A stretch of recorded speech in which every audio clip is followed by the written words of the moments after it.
It has been 4 days and I have some crystals forming here in my alum solution. Just a few really small ones at the bottom.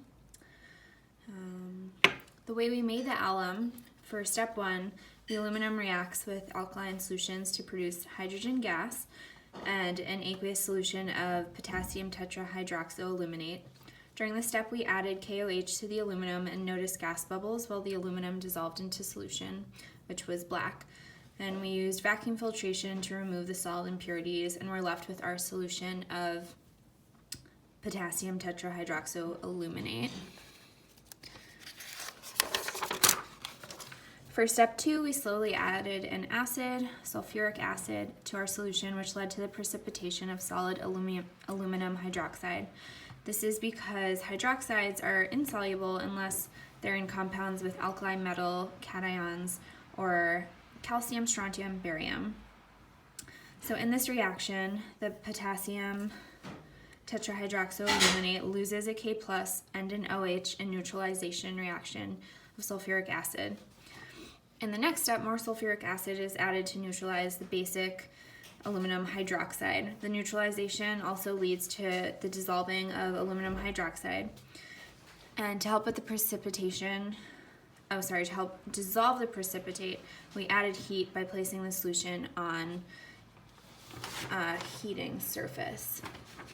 This helps because as temperature increases, solubility increases, since H2O molecules are less closely packed together and have more space for solid particles to dissolve. We were left with aluminum sulfide and 6H2O. For step 4, once we had our solution, we placed it in an ice bath to precipitate crystalline alum from solution, and the removal of heat from the solution decreased the solubility, which allowed for the precipitation. We then rinsed the precipitate with 50% ethanol and used the vacuum filtration to dry the alum to a nice powder. With our powder, we created a saturated aqueous solution of alum, 40 mLs of water, and 5.64 grams of powder.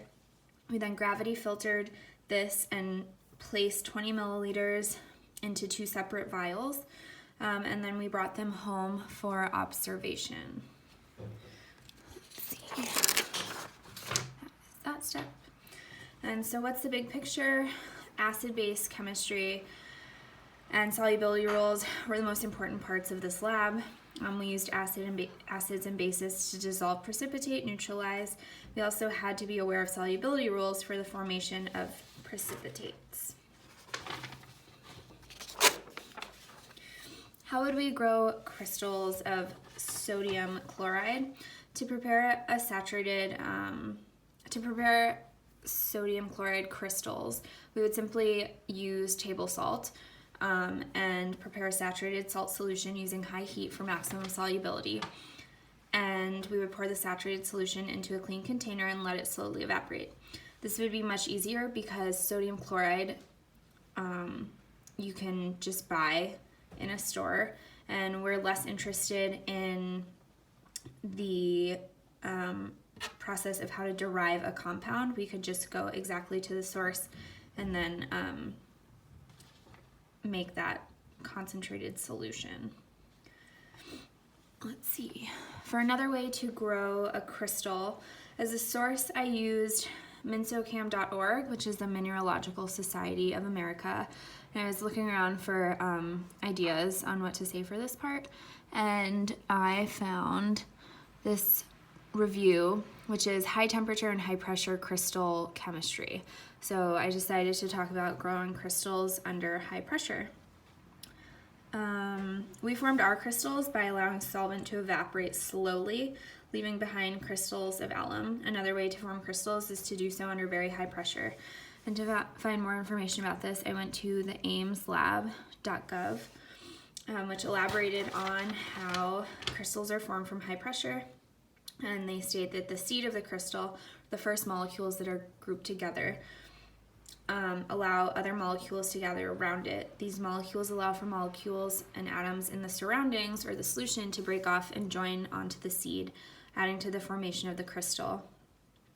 One example of this would be diamond formation, which uses the temperature and pressure of the earth and lots of time to form crystals. At the Ames laboratory, a crystal growth furnace is used to create crystals, and that's shown right here. This is the furnace. Using this high-level furnace, the chemists are able to produce a pressure of 15 bars, which is much greater than the atmospheric pressure under which we are allowing our crystals to form. Increased pressure allows for better suppression of evolution of vapors from volatile alloy components, and the furnace also uses induction heating, which allows for steeper temperature gradients, which is more ideal for crystal growth because it minimizes evaporation and reactions with crucibles. This means the crystal will be homogeneous in the same composition as the starting material. So that is another way to form crystals.